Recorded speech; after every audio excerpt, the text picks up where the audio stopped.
Aragón siempre ha sido territorio minero, y aunque las grandes explotaciones son escasas, las pequeñas abundan por toda la comunidad. Desde los Pirineos hasta el sur de Teruel, más de 1.500 minas, canteras y salinas dan muestra de esta práctica que ha sacado de las entrañas de la tierra todo tipo de minerales. Ahora, un grupo de arqueólogos y geólogos de la Universidad de Zaragoza estudia en La Muela los indicios de minería más antiguos documentados en nuestra comunidad.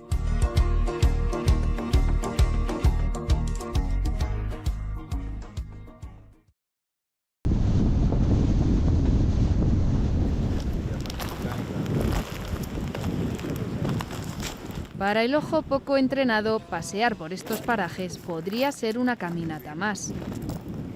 Pero para los expertos, estos montones de rocas o estas mazas de una piedra que no pertenece a este paraje eran todo señales.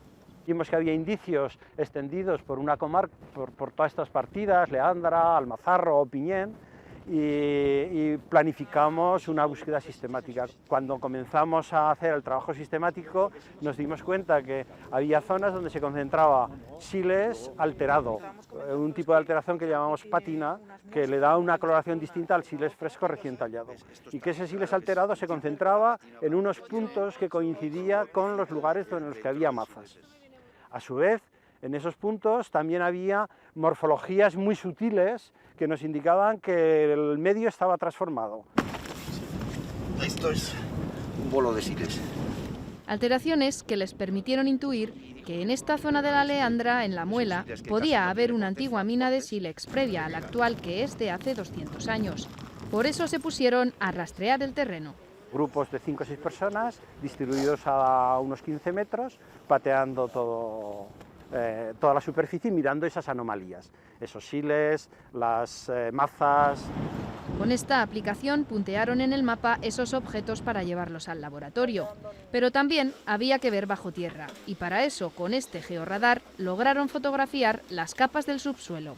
Nosotros iríamos andando por la parte de arriba, y esto sería una especie de ecografía del terreno, es decir, podemos ver la geometría del terreno por debajo de la superficie. En este caso, si el terreno fuese homogéneo y no hubiera ninguna alteración ni modificación tanto natural como antrópica, veríamos bandas horizontales constantes y no veríamos ningún cambio. Sin embargo, vemos un montón de cambios, de anomalías. Irregularidades que confirmaron sus sospechas. Debajo de estas 30 hectáreas hay pozos que han sido rellenados con los escombros del sílex que se extrajo hace 6.500 años en el Neolítico, utilizando una técnica que parece muy moderna, la minería de transferencia. Suena hoy en día en el siglo XXI como uso eficiente y ambiental de la explotación de los recursos y sin embargo llevamos pues siglos o milenios haciéndolo un poco por sentido común, ¿no? Lo de rellenar los agujeros que hemos creado a partir del material que estamos explotando o obteniendo en un frente de explotación próximo a la zona anterior. El hallazgo es un descubrimiento único, porque además de que no existe hasta el momento otro semejante en toda la península, hasta aquí venían a suministrarse buena parte de las comunidades prehistóricas que durante el Neolítico poblaban el Valle del Ebro. Ahora, la investigación se centra en analizar la procedencia de las mazas que empleaban para romper la roca caliza, ya que son de materiales diferentes como cuarcitas o granitos pirenaicos. Son unas mazas elaboradas sobre una materia prima que no es local, es decir, que no se encuentra en la propia zona, sino que hay que traerlas al yacimiento para utilizarlas. Luego también sabemos que no son rocas o piedras que podemos encontrar normales, sino que están modificadas por el ser humano. Algunas tienen muescas en los laterales, que creemos que pueden estar relacionadas con el enmangue, y otras simplemente tienen unas muescas muy profundas y también una especie de acanaladura alrededor de todo el contorno de la maza.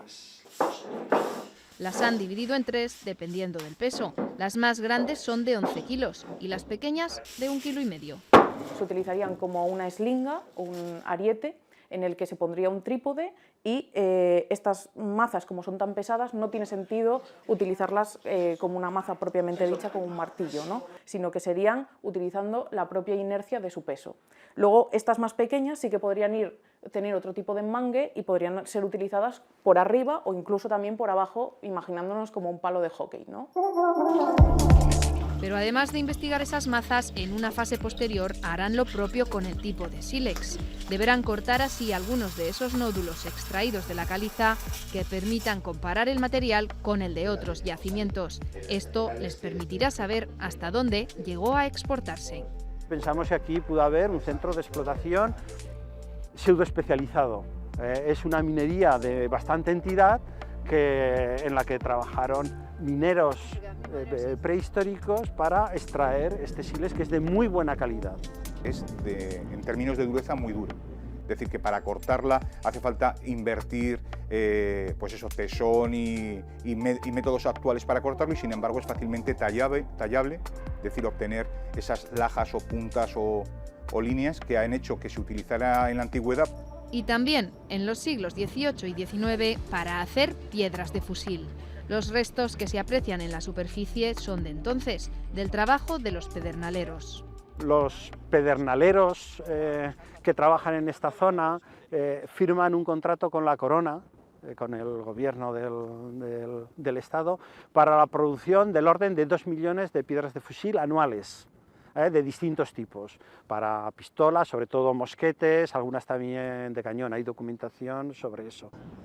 De sus nombres, al igual que la denominación de sílex de la Muela, sí aparecen pruebas en los archivos históricos de la Armería del Portillo. Ahora, a falta de que continúen los estudios y de una posible excavación en el futuro, los arqueólogos esperan que este hallazgo permita catalogar la zona como bien de interés cultural y se conserve un patrimonio minero de importancia internacional.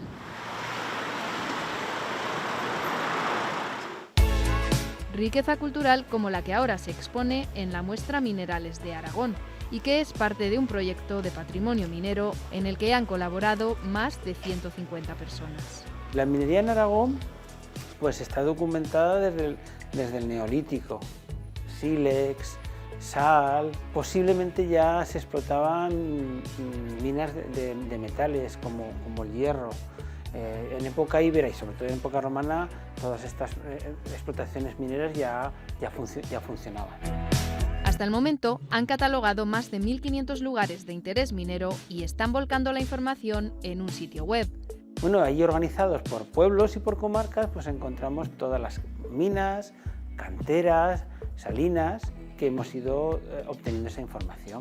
Y ahí ponemos una pequeña descripción de lo que es, de la historia, de la geología. Nosotros como geólogos también nos gusta hacer ese inciso, y fotografías, como eran antiguo, como son ahora, planos si hay. Allí cuentan las historias que encierran esas minas y que se han perdido o son desconocidas para la mayoría.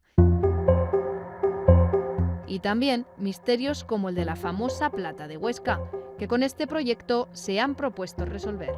El Argentum Orcensis, que aparece en muchos documentos, en el cual pues era famosa. En tiempos romanos había unas monedas de plata de Huesca. Claro, en Huesca, capital ni en su entorno, no hay plata. Y siempre ha sido un misterio de dónde venía esa plata, ¿no? Parece, todos los historiadores están de acuerdo, que podía venir de la zona de Bilsa. Se llegue o no a dar con la procedencia de la plata o del por qué se habla de ella, lo que sí sabemos es que Aragón siempre ha sido tierra de minas. Muchas chiquiticas, como dice Canudo, que servían al entorno local. Todo lo que es la hoya de Huesca hay muchas minas, pequeñas minas de cobre, que son muy pobres, pero era lo suficiente para que en toda esa zona pues pudieran extraerlo y hacer calderos de cobre, que hasta hace bien poco es lo que se utilizaba. Y no los tenían que traer del extranjero ni de otro sitio, porque era impensable. Y otras tan grandes como la que, aunque durante milenios escondida, siempre estuvo ahí a cielo abierto.